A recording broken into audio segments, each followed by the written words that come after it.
What if I told you that in the state of Florida, illegal immigrants are getting free government housing and many more benefits? But what if I told you that this has been happening for decades and nobody gave a crap about it? On today's video, we're going to talk about government housing in Florida. We're going to talk about who lives in government housing in the United States in general, why some cities and states are helping people from other countries get into government housing. It's not a new idea, by the way. These are industries that need people for some reason or another, and the best, most accessible labor force isn't here in the United States.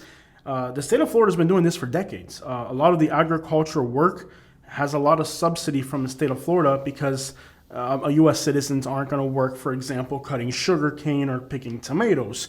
These are the types of jobs that somebody from somewhere else has to do. And even if these companies own the housing, which a lot of them do, others, they get help from the government and get it subsidized. Yes, this happens in Florida. It's been happening for decades. Even then, these families got 4 or 5 kids, and their kids are going to the schools in your county. Who do you think's picking up the tax bill for that? You are. It's been happening in Florida forever, but nobody really cares about that. The reason nobody cares about that is because nobody weaponized that information.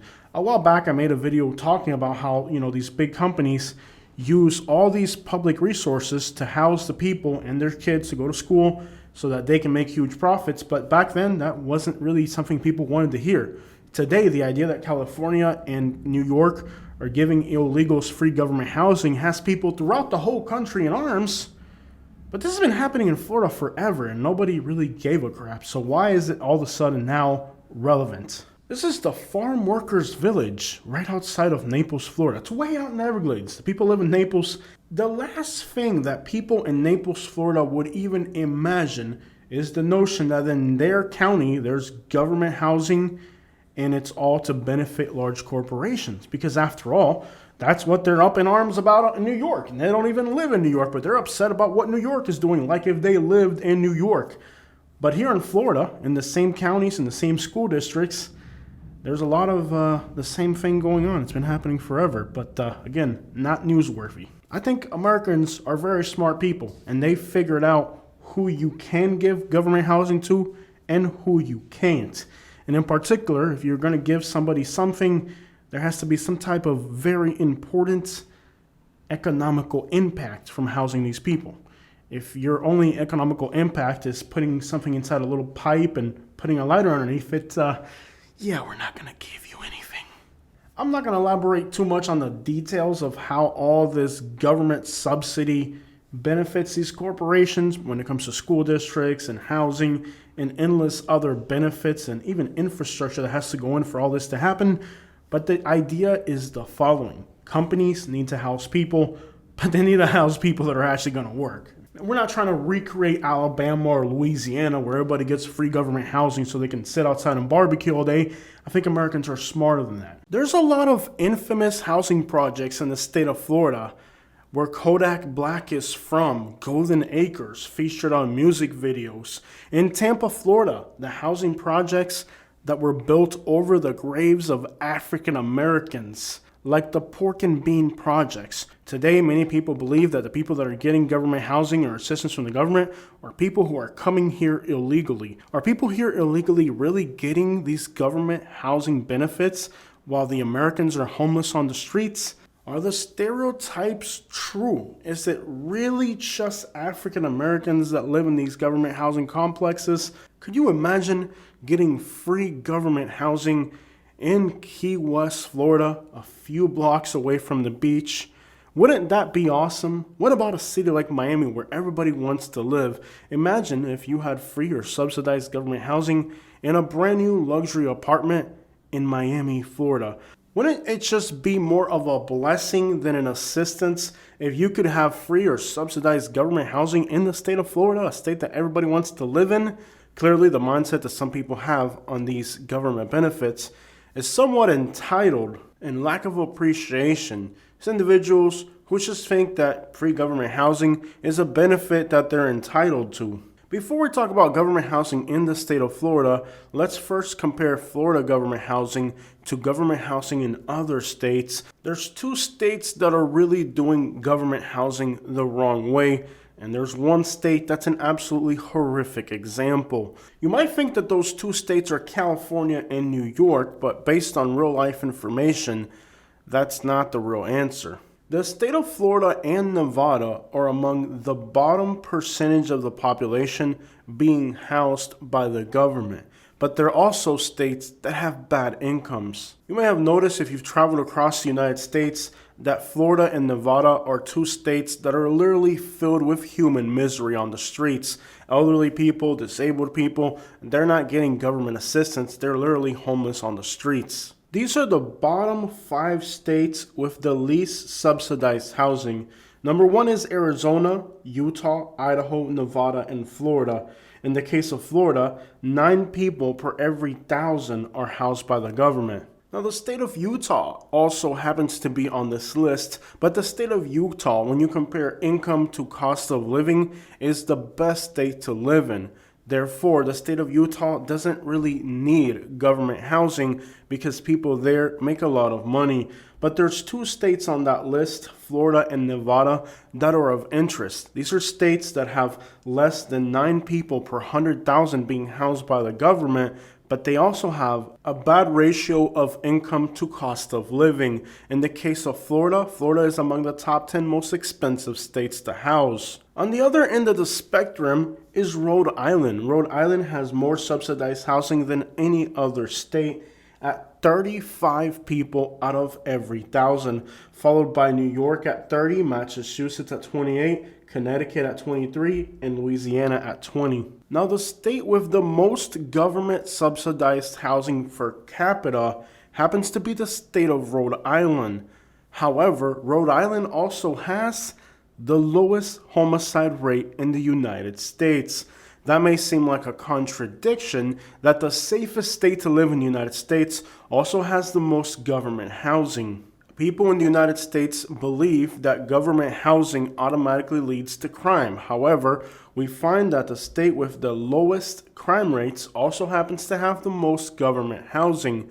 But there's a difference because Rhode Island, not only does it offer a lot of help to people that are needy, but it's also a state that has great incomes. Now, Florida and Nevada are bad examples of states where housing and living costs don't collaborate with the fact that the state doesn't offer government housing. They're bad examples, but there's an absolutely horrendous example.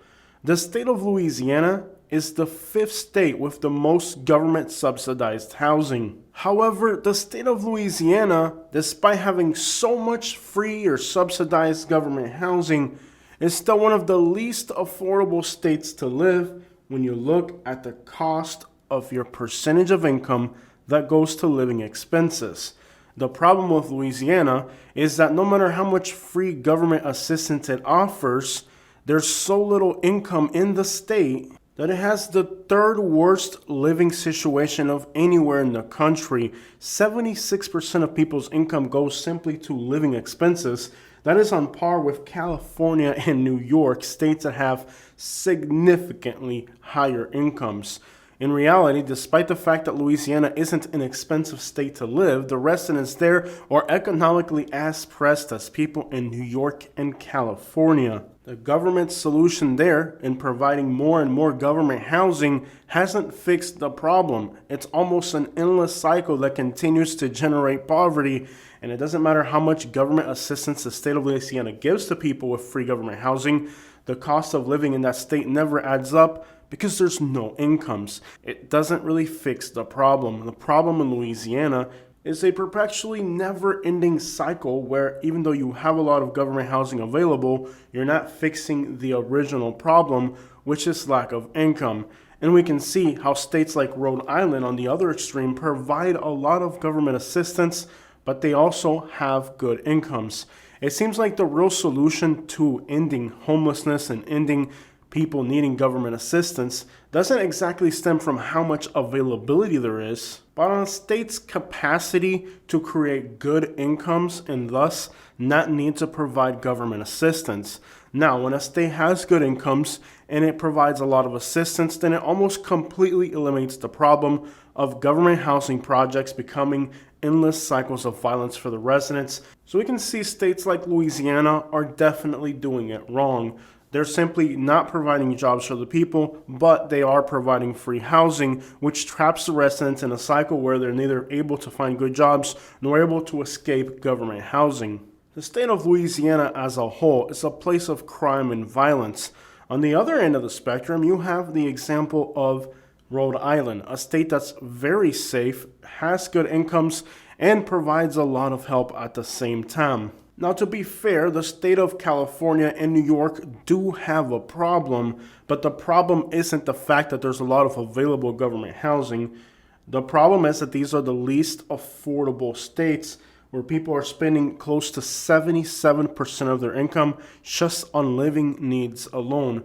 Living in these two particular states is a very difficult challenge. So now we understand where the state of Florida ranks compared to other states. When it comes to living, the state of Florida is about the United States average. It's not as easy as Utah or Tennessee, but it's not as complicated as New York and California. That's when you factor in things like cost of living, but when you look at housing alone, Florida is among the worst. So when we compare it to a state like Louisiana, we see that Louisiana has 2 times more government housing and a lot more crimes and problems. But a state like Rhode Island has 3 times more public housing per capita, but it has a fraction of the crime rate. That clearly denotes that more government housing doesn't necessarily lead to more crime and violence. If you're a state like Louisiana, it absolutely does.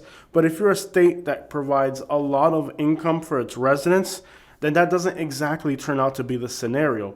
So while many people compare states like Louisiana and say, oh, look what happens when you give people free government housing, well, there's other examples like Rhode Island where there's a lot of government housing, but there's also a lot of income. So we see that the real antidote to this problem isn't not providing government housing because it turns places into crime-ridden crap holes.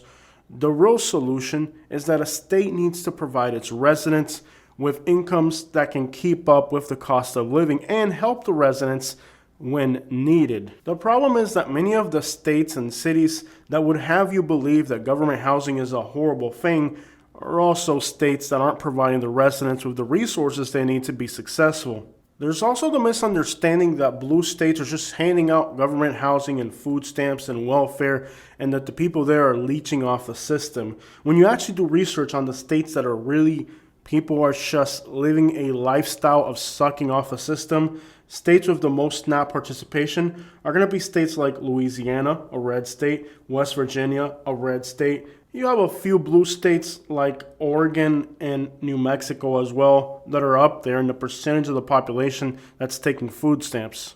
So here's the states where people are taking the most food stamps. New Mexico at almost 25% of the population, Louisiana at 20%, West Virginia at 18%, Oklahoma at 17%, Oregon at 17%, Illinois at 16%, Alabama at 15%, Massachusetts at 15%, Nevada at 15%, North Carolina at 15%. Guys, these are red and blue states. There's no correlation. People have really politicized government housing and food stamps and welfare as a political issue, painting people in urban cities and African Americans as recipients. When you look at the actual information, actual analytics, it seems like a crapshoot. It could go in any direction. When I see the list of the states of the people that receive the most food stamps, what comes to mind to me is states where people are lazy and want to leech off the government. It's just a regional culture of laziness. States like Oklahoma, Alabama, New Mexico, Louisiana, West Virginia, Oklahoma, all these states scream to me as people who don't want to put in effort.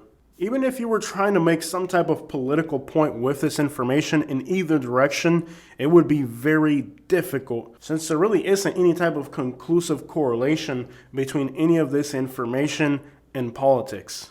Now, Florida is among the states that spends the least on public welfare programs. Florida is number 47 at the bottom. Only Nevada, Georgia, and Connecticut spend less dollars per capita on giving back to the people. And that's probably why in Las Vegas and large cities in Florida, you see the most visible misery on the streets. You're talking about places that provide very little for the people and also have very little incomes, and they're relatively expensive. So we can conclude that if you move to Florida, it's a state that's not giving you anything. It's a state that's not taking much from you either, but it's also not giving you anything at all. So if you're one of these entitled people from New York who thinks you're just going to move to Florida and the state of Florida is just going to simply accept your voucher from another state and you're just going to get to move to Florida and get free government housing, you have smoked yourself retarded. On the other end of the spectrum, states like New Mexico, Massachusetts, Alaska, New York, Kentucky, and Oregon are spending nearly 2 times more money per capita on giving back to their people. In the state of Massachusetts, it's led to low crime. It really hasn't done anything bad for their state other than eliminate poverty. But when you look at some of these states where they spend the most money per resident, New Mexico is a state that doesn't generate much of anything, but they're spending $3,900 per capita. That's a lot of money. The state of Kentucky is spending $3,500 per capita between food stamps and all types of welfare programs. Now, I lived in the state of Kentucky, and I understand exactly what the crap's going on there with government housing. In fact, I lived in government housing in the state of Kentucky.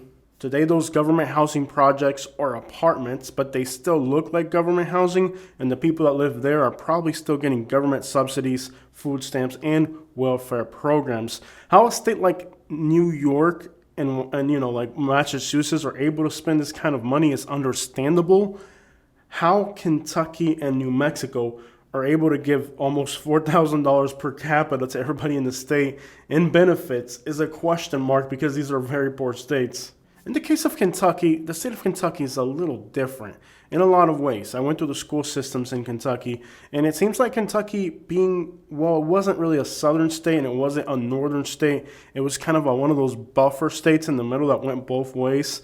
And in the case of Kentucky, after going through their education system, it seems like the state of Kentucky, in a small miniature scale, has done what I would call reparations. Not openly, but just kind of systematically. For being a southern state, Kentucky isn't engraved in as much racism. Now, that doesn't mean there aren't problems in Kentucky, but it's not as bad as Louisiana, Mississippi, Alabama. The largest city in Kentucky, Louisville, had a lot of government housing. Much of that government housing housed not just people that were poor from within the United States, but there were people who were immigrants from other countries. In the case of myself coming from Cuba, people from Somalia, Iraq, Bosnia, Vietnamese, these were people that came from war-torn countries, and they weren't even refugees. A lot of them were exiles. That means they didn't want to leave their countries.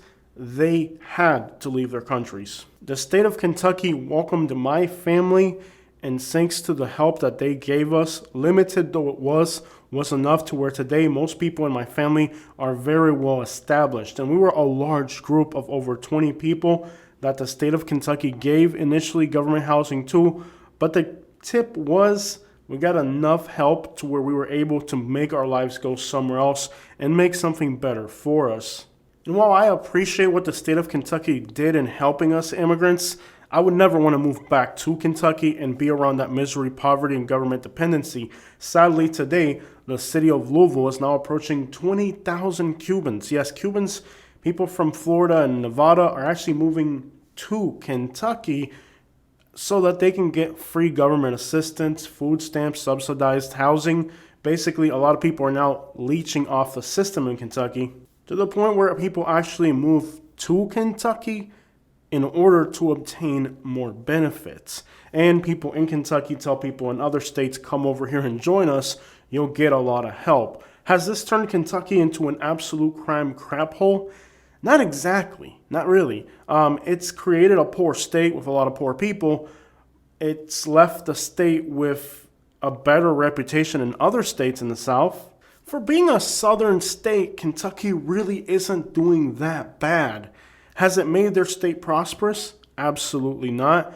It's given them some diversity. It's made, it really hasn't destroyed the state. When you think about a state that's destroyed, you think about West Virginia, Alabama, and Louisiana. But here's where things are kind of going bad in Kentucky. On the eastern side of the state, the mountains, Appalachia, The areas of the state that have very little foreign-born population, predominantly white, rural, poor Kentucky, overdose rates are through the roof. Incomes are some of the lowest in the country. So it seems like Kentucky, within one state, has different scenarios. Kentucky is probably an example of a state where people in the rural parts are exploiting the system just as much as people in the cities, and they both kind of secretly agree to the fact that it benefits them because, after all, they're all living in poverty, whether urban or rural, so they all benefit from a little extra government assistance. To the tune of $3,500 per person per year. That's insane.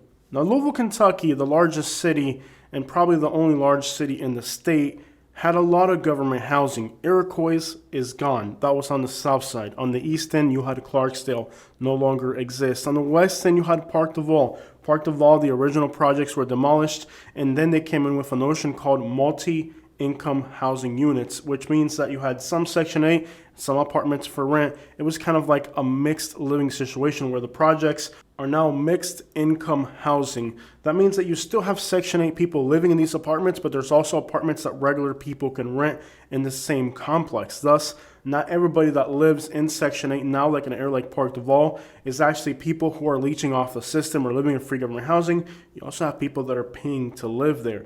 These mixed income housing ideas now exist in the state of Florida as well. A perfect example is what's happening in Miami, where they're making government housing complexes that look like luxury apartments. And there's people that are able to rent these apartments living next door to people that have government subsidized housing. When you look at these buildings, they don't even look like projects. And not everybody living there is living in government housing. What these mixed income apartments do is that they help thinly distribute the population of people that normally would be housed in just government complexes. Mixed income housing seems to work fairly well. What doesn't work is what the city of Louisville, Kentucky did.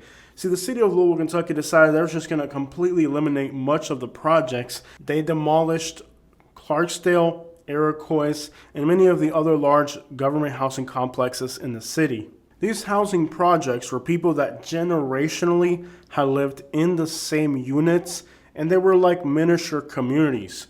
Communities that didn't get along with each other. And when they knocked down the projects, the people that were living in the projects moved into adjacent neighborhoods. And this literally turned the city of Louisville into a war zone. Louisville, Kentucky now is among the most dangerous cities in the United States. And it can easily be blamed on the idea that you got rid of the housing projects and forced the individuals that were living in government subsidized housing into regular city neighborhoods. These individuals were not ready for that change, and it turned the neighborhoods that they moved into complete gangland warfare scenarios, similar to what happened when Katrina destroyed New Orleans and the people from New Orleans were displaced all across America. Everywhere they landed, they brought a culture of crime and poverty that they had inherited from the state of Louisiana, living and growing up in their government housing complexes. Within these government complexes, the people develop a sense of community and a few rules that they live by, like not talking to law enforcement, not snitching. And when they find themselves in regular residential neighborhoods, that mix of people who are not going to live by those rules turns into a very violent scenario for everyone. But the result is clear. Taking these people out of government housing and trying to force them to integrate to society simply didn't work. So we can see that every state in the country has implemented different laws and different methods for handling the population of people who are government subsidized. In the state of Florida, the idea is to spend as little money as humanly possible on these individuals. And what it has led to is the state of Florida having a high overdose death rate, and a lot of fatalities happen and infections and diseases because the people simply can't access health care. They can't access housing. It has led to a lot of human misery on the streets of Florida, very similar to what happens in Nevada. We definitely don't want to be anything like Louisiana, a state that has just created a cycle of poverty for people to live off the government and get nowhere in life. The state of Kentucky has made efforts to find a balance between giving and also making sure that the people are able to, at some point, escape that trap if they want to. The state of Kentucky really is somewhat of a middle ground. Then you have states like Rhode Island. These are states that have been prolifically well at providing high incomes for the people and also providing help to those who need it. Unfortunately, with states like that, you have examples of the people that, well, they feel entitled to these benefits to the point where they even think that if they just move to another state, they're just going to get the same benefits there. Without a doubt, the behavior of some of these entitled individuals is disrespectful to the people in the United States who need these benefits and not able to obtain them. In reality, the vast majority of people who actually qualify and obtain free or subsidized government housing are people living with children, families that have children. And in states like Florida, where many of the homeless people and people on the streets don't have families, there's nothing for them. Many years ago, family numbers were larger. People had more children. People stayed married longer. People got married more often, and they had a family with them. They were part of a family unit. They created their own family units. Today, people get divorced. They don't get married. They have kids with people they have no intentions of living with forever. And let's not even get started on the people who get with somebody that are not able to actually have children because they have the same tools. If you have two female adapters, that's never going to bring children. You're never going to have a real family. And thus, these people are actually statistically even more likely to end up in homelessness. One of the things that I've noticed when I do my homeless interviews is the percentage of people that I find that have this particular orientation. Simply today, one of the leading causes of homelessness is the fact that people don't have family structures. It takes family structure in order to have housing. People who are single today already have so many bad habits like addiction and behavior patterns. That means that not only are they not able to have a family because of their orientation or because they just can't get along with other people or their lifestyle choices of jumping from one partner to the next, they're never actually going to settle down and have a lifelong partner where they can both start working together for saving and long-term goals.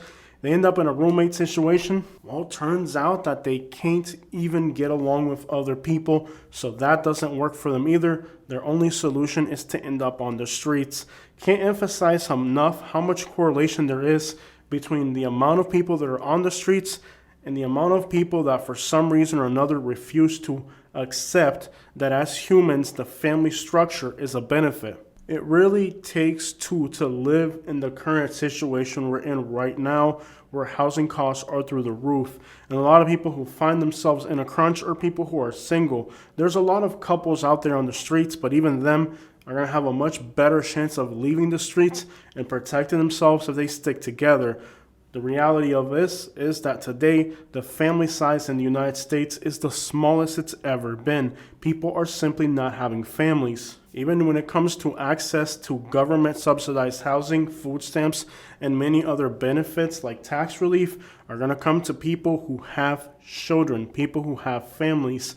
There's an incentive to have a good family structure, and that in itself is one of the reasons why a lot of people think that they're just going to get this government housing for them.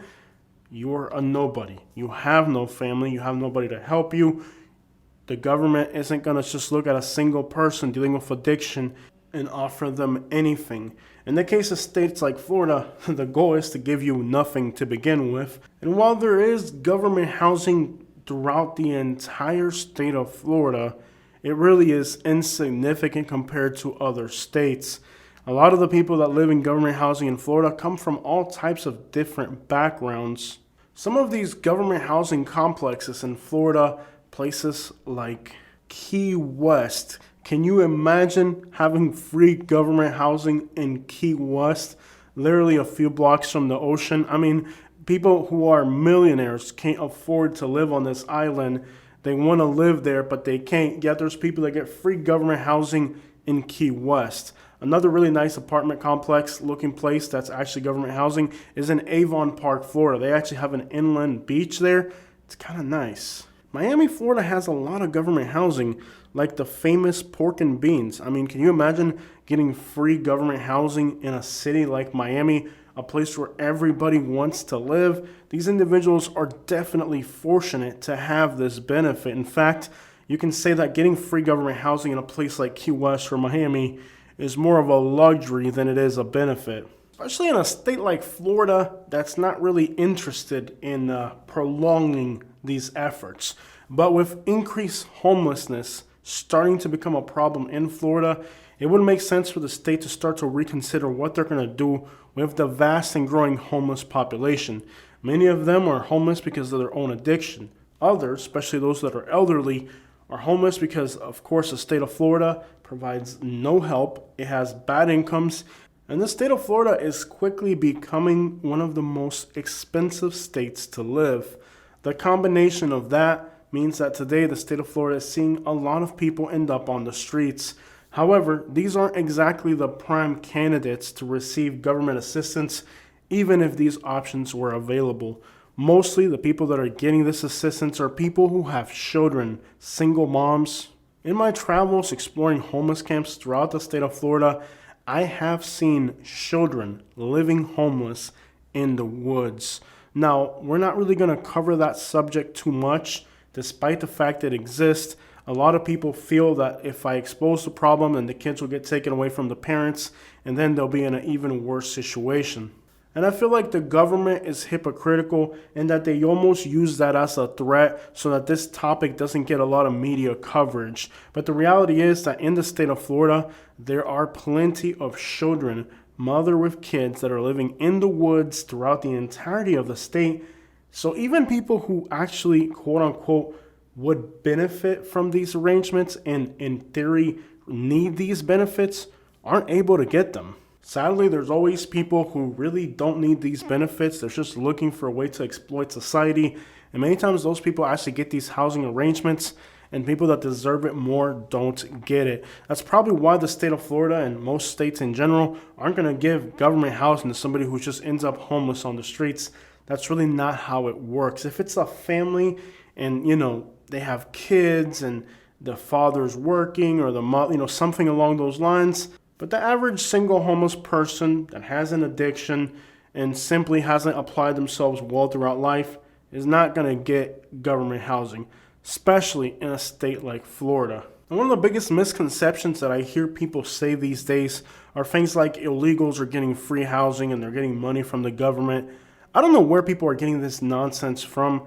The situation with cities having to house people in hotels is an international problem because these are minors. If a minor enters your country illegally, you can't arrest them. This is an international law. There's countries that have a smaller population, smaller budgets. These countries are definitely not the economical powerhouse that the United States is, and they have an even bigger problem with having to house minors. Panama, Costa Rica, these countries see an onslaught of people go through their country, many of which are minors. When they get detained by law enforcement, you can't arrest a minor. You have to house them. This isn't a problem unique to the United States. This has existed for centuries.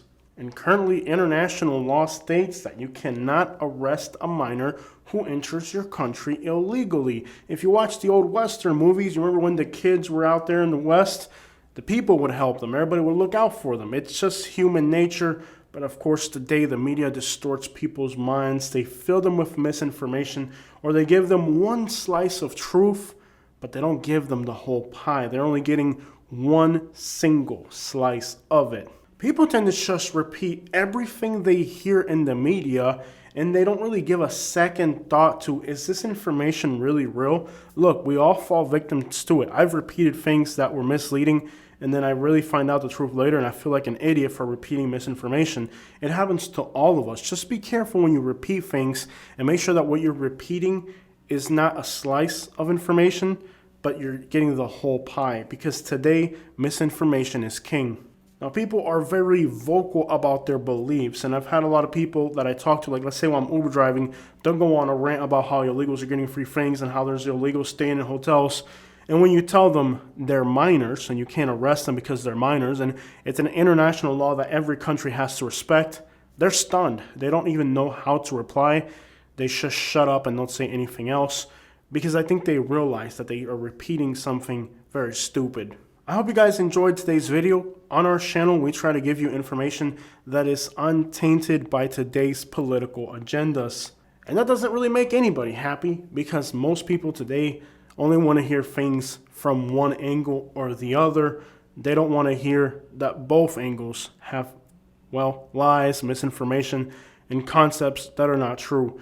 In the case of government housing, it's always been debatable, and it's always been one of those things where people say, well, it's only certain people that are living like this, but in reality, there is information available on this topic. Information, I don't mean like Fox News or CNN. I mean information, I mean like analytics.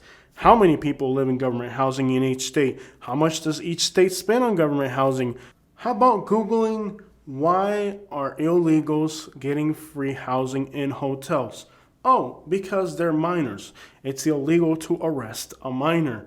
Is the United States the only country that has this problem? Imagine being a small country like Panama or Costa Rica. Just about, the vast majority of people who end up in the United States as minors came through those countries. Those countries also have border security. Those countries also have much smaller budgets.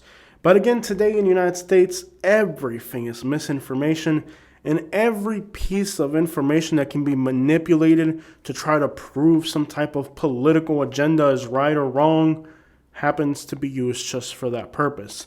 But you can still obtain information if you do your own research. And again, by research, I don't mean some podcaster's channel or something like that. Have you even noticed that most of the channels that are spreading this information aren't even using real footage? They're using AI generated images. It's like even their cover photos are AI generated. Wouldn't that be a clue that this isn't real? Like when you see a video pop up in your YouTube timeline and the cover photo is AI generated. Like I had one this morning. It was like an army tank surrounded by migrant camps in New York City. It was clearly an AI generated image. If you're clicking on a video and the cover photo is AI generated, that doesn't really leave too much fact for the remainder of the video. It's an AI generated cover photo. It's not actually what's being depicted. And this is to the point where we are today, where people just hear it, they repeat it, and it comes to the point where the vast majority of people start to accept this misinformation as true because they've heard it repeated so much. Yes, there is government housing in Florida. Yes, there are some Haitians and Cubans that are benefiting from government subsidies in Florida.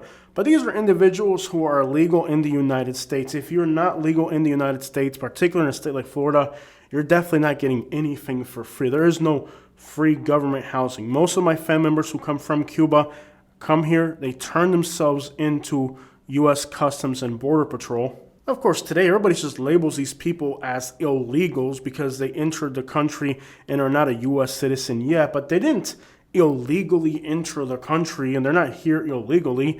They turned themselves into Custom and Border Patrol. And when they did that, they're not U.S. citizens, but they're on probation. A lot of times, I had cousins that came from Cuba, and they'll put a freaking one of those monitors on their legs. Dead serious. Do they get flown to a particular city by the government? They do. But when they arrive there, they're not getting free government housing. When they arrive, they have an ankle monitor on. They're on probation. And if they commit any simple traffic infraction, they're going to get deported. They're not going to come here and start trouble. They're going to get deported. They're on probation. They have an ankle monitor. So a lot of people don't really understand about this situation is that they're not here illegally. The U.S. Customs and Border Patrol people had these individuals turn themselves in. They were given a court date, and they were allowed to remain until their court date. That's not being here illegally. That's not like jumping the border and sneaking into the country. These are individuals who the vast majority of them today are actually seeking some type of political asylum, so they don't want to be here illegally. When you think about the countries that are coming now, Cuba, Venezuela, Haiti, these aren't countries that these individuals want to return back to. So their aspirations aren't to come here illegally to work and then leave. Their aspirations are passing the exam and becoming a U.S. citizen at one point.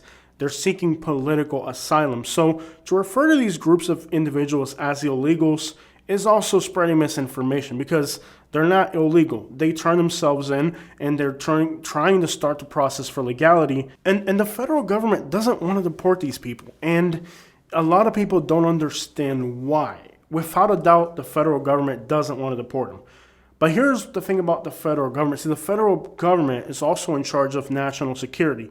A lot of these individuals get labeled as a national security threat. Do you know there's only like 47 people right now in federal prison with national security threat type arrest? It really isn't a common thing. Misinformation in the United States has become so prolific that even people who come from other countries, like I do this Uber driving thing, and people that come from Europe, they tell me, not me tell them, they tell me, and people that come from all over the world are like, the United States is what it is because of the Latino labor force. All the home construction, all the restaurant, all the jobs that are the hardest to pay the least. It's pretty obvious who is building this country and who's being exploited the most and who's producing what this country is. The federal government knows that. Now, the people of America are completely blind to it for some reason. They don't want to accept the reality. They're in denial that the fact that this country depends on being able to exploit somebody is what gives it its greatness. And a lot of people don't want to admit that.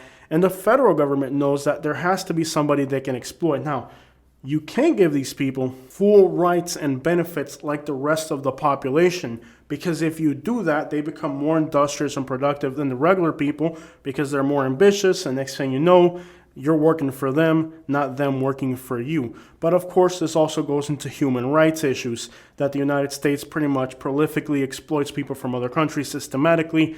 It's an issue that exists. The federal government knows they need these people, but they also know that they have to keep these people marginalized. You know, people think that the government is waiting for a solution to resolve immigration. Dude, there is no solution to resolve immigration. This is exactly the limbo that they want to keep people in so that they're more easily exploited. And people don't really understand that. They don't want to hear that. Nobody, neither people on this side or that side, want to hear that. People on this side hate them. The people on this side want to give them rights.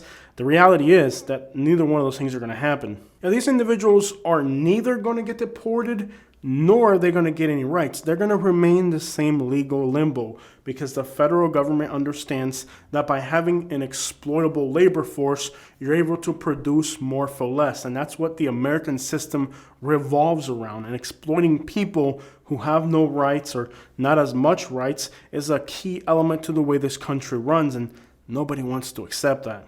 So the notion that the federal government is actually going to help these individuals, it's hilarious that I'm looking at my window. I'm literally watching two Guatemalans right now with a leaf rake and a leaf blower outside out there by my window.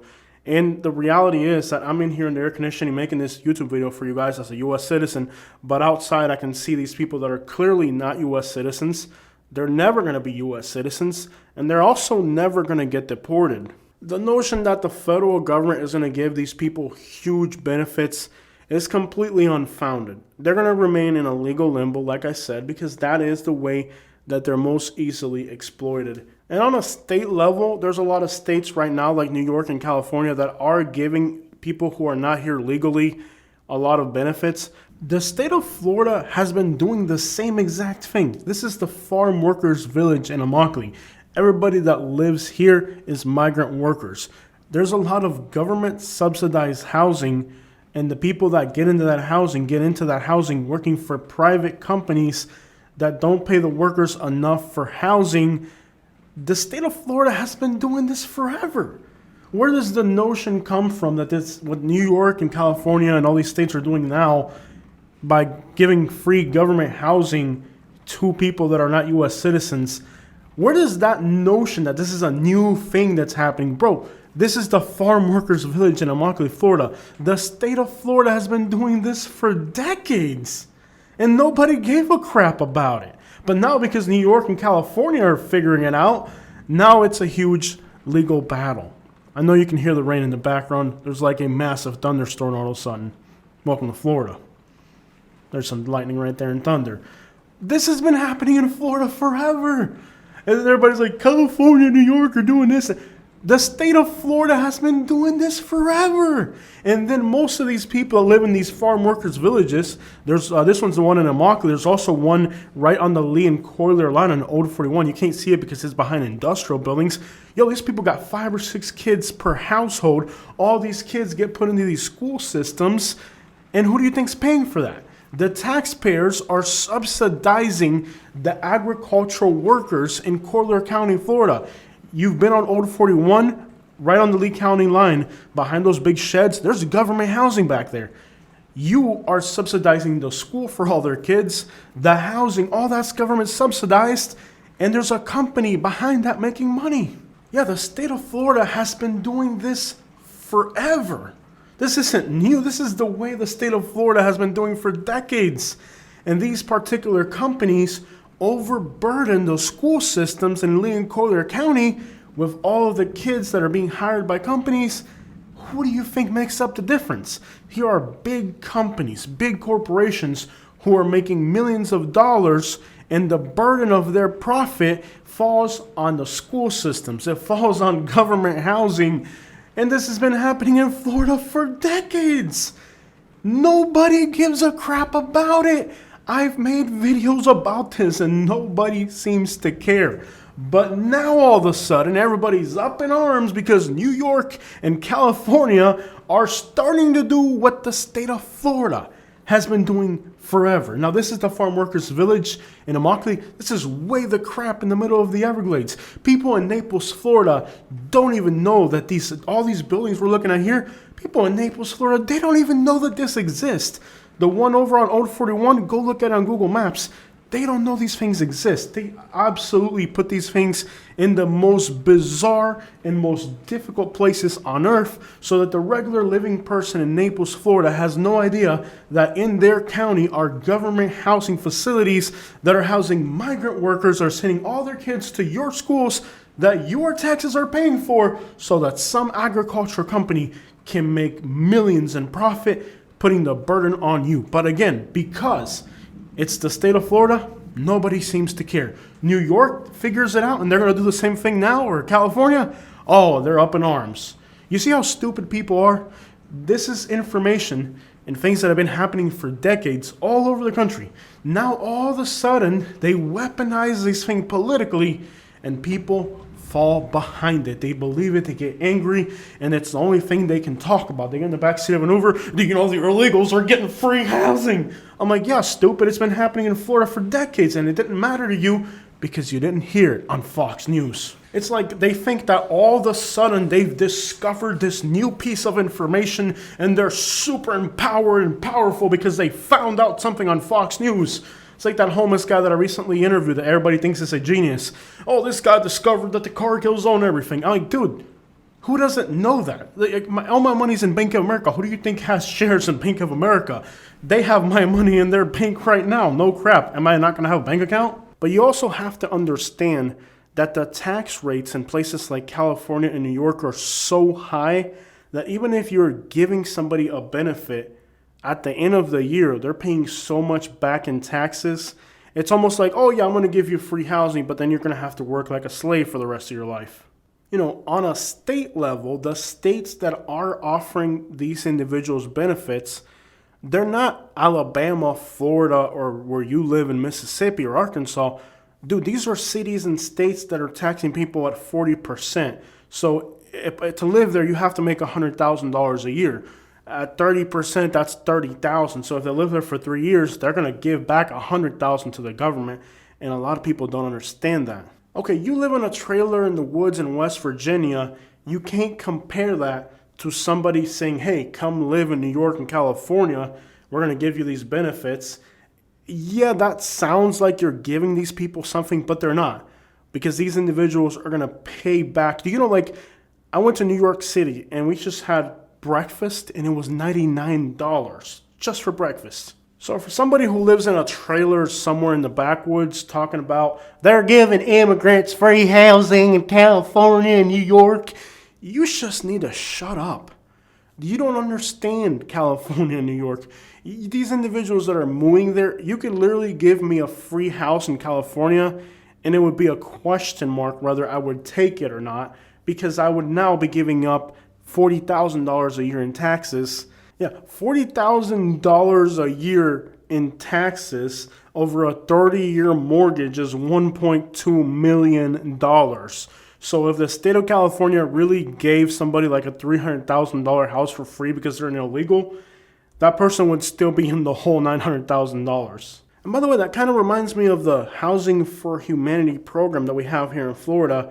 That's a program where they give you a house. Now, the government gives you a low-income house. They'll build you a new house, but you're never allowed to sell that house. In other words, the equity always remains the state's, which in reality, They do that to give teachers and other people that they need. Like this happens a lot in Lee County and Corliss County here in Florida. Basically, like teachers and police officers can't afford to make enough money to live in these counties in South Florida, so they give them a housing for humanity house. Now, eventually, they can pay off that house, and once they've paid it off, it's theirs, but they're not allowed to ever sell it. And that's really the trap of Habitat for Humanity, is that they're not allowed to sell that house, which means that the government always owns the equity. Now, when you consider the cost of inflation and the reality that incomes in Florida are garbage, the reality is that by providing housing and putting someone in a community they can't really afford ensures that for the rest of their lives, these individuals are going to have to work low-paying jobs in communities that they can't even afford to live in. And if they ever decide to leave that situation, they lose all their equity. That's why Housing for Humanity is really a huge scam. It's a fraud. So a lot of people are under the impression that these programs where they give somebody subsidized housing or let them buy a Habitat for Humanity house, that this is like a free handout to these people and they get angry. But what they really don't realize is that it's more of a trap than it is a handout. So when you look at these states that are quote unquote giving people free stuff, they're not really giving people free anything. They're replacing the worthless local population that refuses to work.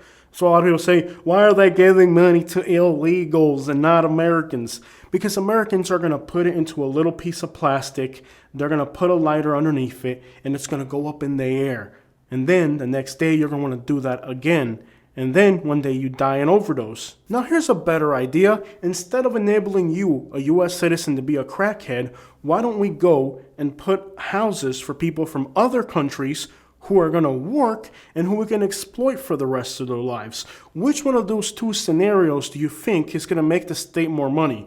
A crackhead like you asking the government for free money so you can smoke in thin air, or a family that's going to come over here and produce revenue for the rest of their lives? And they're going to have a bunch of kids who are also going to be from a poor, marginalized background. They're also going to have to work and be slaves for the same state. Which one of those two scenarios do you think is more profitable?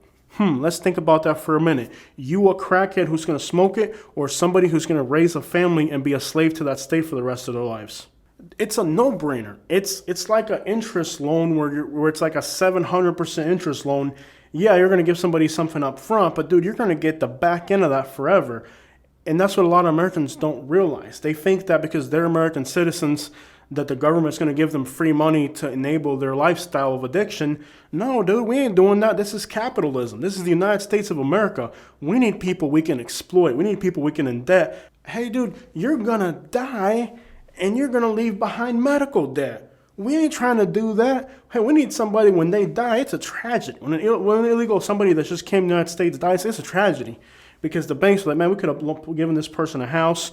We could have sold this person a car. We could have sold this guy a fake Gucci belt. We could have done so much for this individual on interest. And now this individual is gone. This is a national tragedy.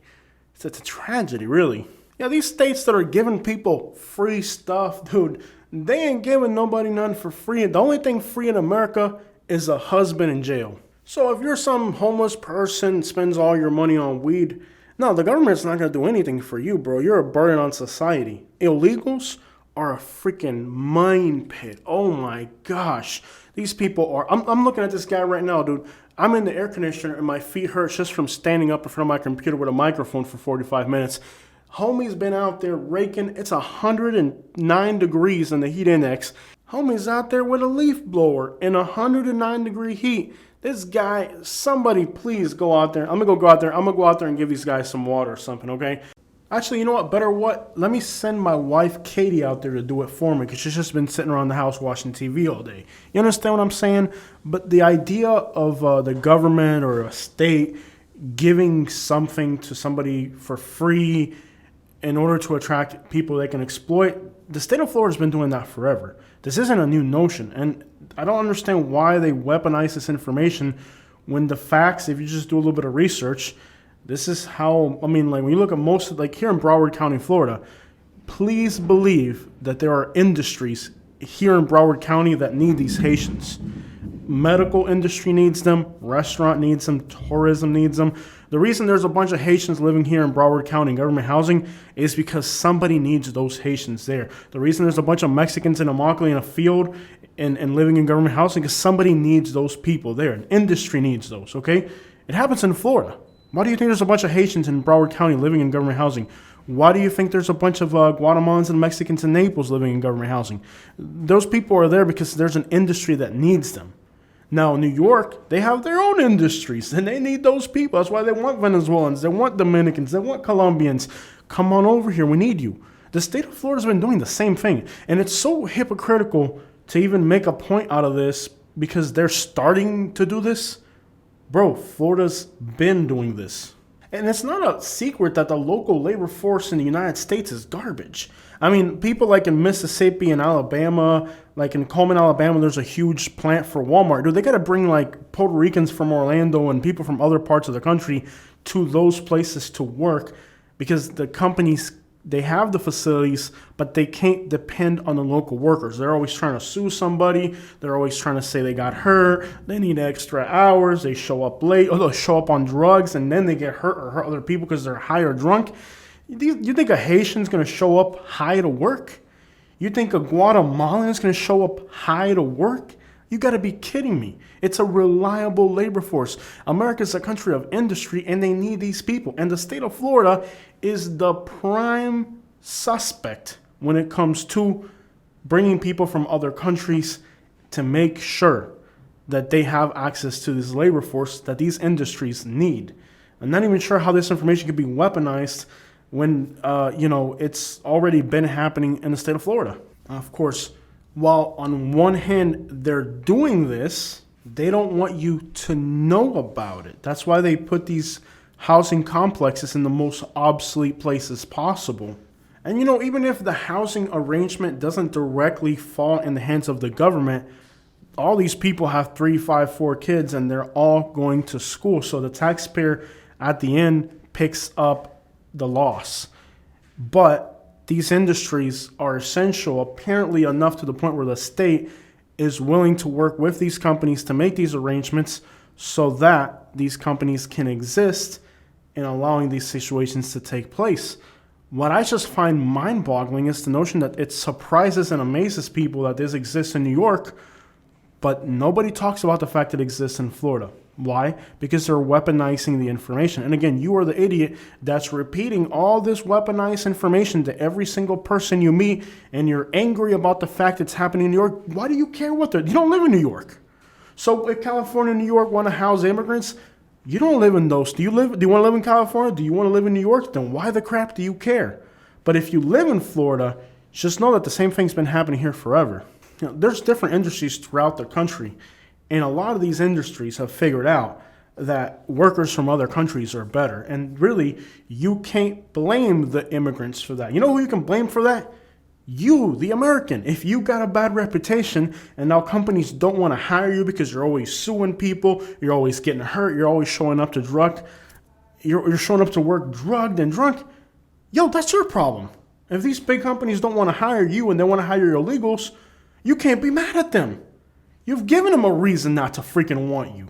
If you actually look at litigation, you'll see that states like Arkansas, Kentucky, Alabama, they can't even give out money for litigation to people because they're so frivolous.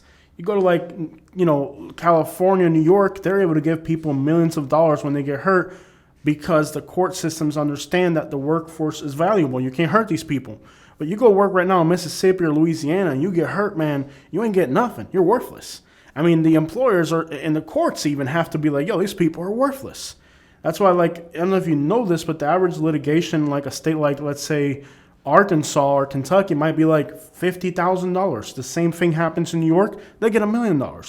They're worth more. Even the courts are like, these people are worth a lot more than you. Why? So if you make yourself worthless to the labor force, even the courts have to recognize you're worthless monetarily because, you probably injured yourself on purpose. You know what I mean? Your value is the value that you give yourself. And if companies don't want to hire you, why be mad at them? I'm not for defending big companies, but I'll tell you what, it's logical. You're going to hire somebody that's going to be productive and it's going to be an honest worker, or you want to hire somebody that's looking to get hurt on purpose so they can sue you and not have to work another day in their life, and they're going to be a liability because they're coming to work intoxicated? Are you kidding me? Which one do you think you're going to go for?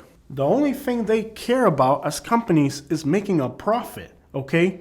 They don't care about you. And this whole Alabama, Louisiana thing where the government puts people in free government housing so that they can live their lives, barbecuing the rest of their lives and doing nothing, that crap's not going to exist in the future of the United States. If the government's going to provide government housing and it's going to provide help and put kids through school, the families have to provide something to society. There has to be an industry that needs people that are willing to work, and in that case, they'll give you the accommodations so you can be productive. But if you're not going to be productive and you're not going to contribute to the economy, you're not going to do anything productive, maybe perhaps it's not a good idea to invest in you. Hey, bro, this ain't communism. Okay, this ain't Cuba where the government gives you free housing. This is the United States of America. This is capitalism. The only thing that matters in this country is who makes more money, who's more valuable to the labor force. This ain't, what do you got people now talking about, the government gives immigrants free housing. I want free housing. Get a job. This is America. You were born here. You got a driver's license. You speak English. What do you need free government housing for? You should already, if you ain't figured, if you were born in this country, speak English, went to schools in this country, and you're still working. That's like I was on this Uber app today. They have this Facebook group for Uber drivers. There's a girl, illegals are taking my job. I'm like, why is somebody who doesn't speak English and is illegal able to take your job? If an illegal who doesn't speak English and just arrived here yesterday is able to take your job, and you were born here, went to school here, and an illegal is able to take your job, women, they ought to take, how stupid do you have to be for an illegal to take your job? How little are you contributing? You telling me you were born in this country, you went to school in this country, and now you're complaining that somebody that doesn't even speak English took your job? What are you contributing to society if somebody who can't even open their mouth to talk can take your job, woman? Where's your value? What are you worth as a human being? Really, somebody who doesn't speak English took your job? Well, maybe. That's the dumbest excuse I've ever heard. How the crap can somebody who doesn't even have a driver's license and speak English have the capacity to take your job? Woman, we put you through the school system in this country. We've invested hundreds of thousands of dollars in educating you. You were brought up in the United States of America eating cereal. When I lived in Cuba, we had to eat the paper off bakery sheets, man. We couldn't even get the cupcakes that were in them. You're telling me that we raised you in this country, fed you corn flakes and Coca-Cola, and took you to McDonald's and got you a Happy Meal every freaking time you wanted it, and now an illegal who came here from Guatemala, doesn't speak English, can take your job? Why did we invest all these Happy Meals in? Why did we feed you so many Happy Meals if you weren't going to do anything with it? You ought to give a reimbursement to your parents for all the time they invested into you to be a productive member of society, for you to complain now that somebody who can't read and talk or even drive is able to take your job. Boomers, are you listening to this? Are you hearing what your children are saying right now, boomers? You brought them up in suburban America. You bought a Chrysler minivan for them. You bought them Happy Meals. And now they're telling you that somebody who doesn't speak English is able to take their job from them? Are you listening, boomers? I hope you're not just listening. I hope you're redoing your will right now. They're waiting. Boomers, listen, boomers. American boomers, listen to me. Clear out your ears. Listen, turn on your hearing aid. Listen to me, boomers. Are you hearing me, boomers? Don't leave these people your inheritance. They're waiting for you to die because they don't want to work. Are you listening, boomers? Whatever you have, leave it to your cat, leave it to an organization, or find a Hispanic family of 3 or 4 kids and give it to them. Do your country a favor. Boomers, don't leave your inheritance to your children. Find yourself a Hispanic family and tell them, you know what? Help mow the lawn, help clean the house, take care of me in my old age, and I'll leave my inheritance to you, and they'll take care of you in your old age. They're much better children than the ones that were ungrateful. You bought them Happy Meals, you took care of them, and now when you're in your old age, instead of wanting to help you because you're elderly, they're waiting for you to die so they can spend your inheritance. What are they going to spend it on? Huh? What are they going to spend it on? You already know what they're going to. Boomers, I hope you're listening. I really do. And I don't even like boomers, but that's the best advice I can give y'all. The future of government housing in the United States, places like this in Punta Gorda, where there's subsidized government housing or whatever, it's going to come down to what are you going to give us back in society? Yeah, we'll give you housing, but there has to be an industry that needs you, and there has to be somebody that can utilize you today or in the future. The notion of just getting free government housing and giving society nothing in return, that hasn't worked in the United States, and Americans already know that. They're not going to keep creating Louisianas. Well, we're going to create, farm workers' villages like we have in Florida, where, okay, yeah, you're going to get some help here or there, or, the teachers that live in those HUD housing, the Habitat for Humanity, whatever you call them, but you have to provide something. You have to bring something to the table. You're not just going to get free government housing. There has to be an industry that needs you. There has to be a purpose for you. And that's what a lot of people don't understand about government housing. A lot of people, they want free housing, but what are they bringing to the table? What are they providing to the communities that they live in? And that really is the future of government housing. You have to provide something to society either today or tomorrow.